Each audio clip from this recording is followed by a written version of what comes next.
So I was coaching somebody the other day and they were struggling with driver distance. I made a couple of simple tweaks and changes and added 50 yards to how far they can hit the ball. I'm going to show you what that was, explain how it works, and then you could potentially add the same amount of distance to your drives.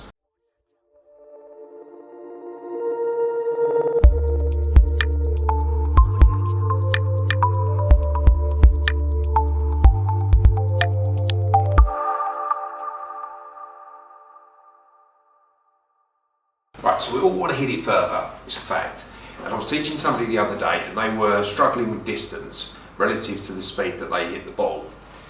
So the ball speeds were quite good, but it wasn't transferring into distance. So I made a couple of simple tweaks and changes and it added some serious yardage to their game.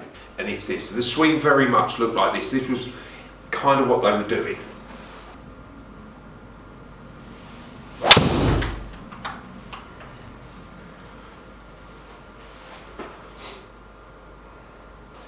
So something like that. So you can see there's 8-degree launch angle. It's a centered strike. It was a decent enough shot.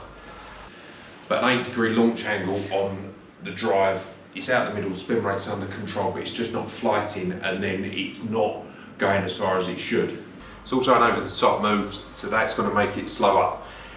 So what I did was this. So it's understanding a few simple concepts to make you hit it further. So this is, the driver's set to 10 degrees. That's an 8-degree launch angle, so I'm hitting down on the ball at delivery. Actually, what they were doing was a little bit worse, but you're hitting down on the ball at delivery. So if you're doing that, then you're going to de-loft your driver, you're not going to hit it as far.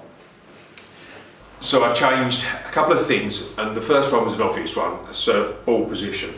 So putting the ball further forward in their stance, so relative to this centre line, so the zip on the jumper there. So relative to the centre line, whether your stance is wide or narrow, but the ball's further forward. That's going to help. But that doesn't necessarily mean that you're going to hit up on the ball, and that's ultimately what we're trying to do.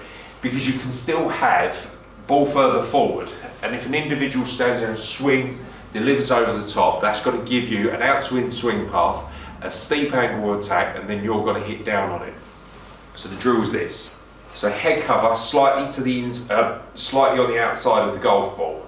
And what you're trying to do is make a swing and just make sure that you're not hitting the head cover. Then you're affecting the swing path, and the swing path and the launch angle, or the ability, so the swing path and the attack angle are linked.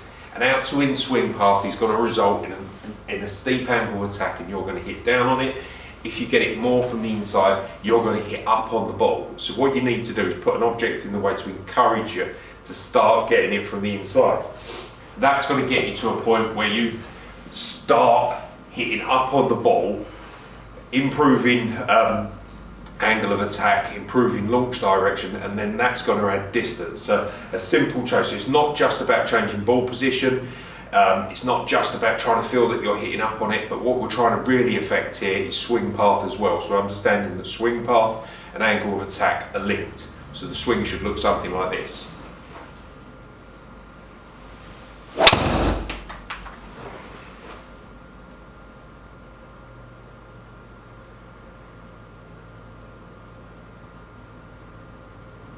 Yeah. So I haven't necessarily hit that any harder or anything like that, but launch angle goes up to 15 degrees, and then I'm gaining some serious yardage as opposed to the previous shot with the steep angle of attack and hitting down on it.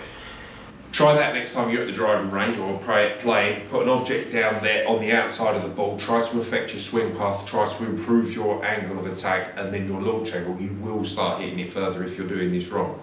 But if you're serious about improving your game and you want to learn how to hit a high lob with lots of backspin, make sure that you hit that video there.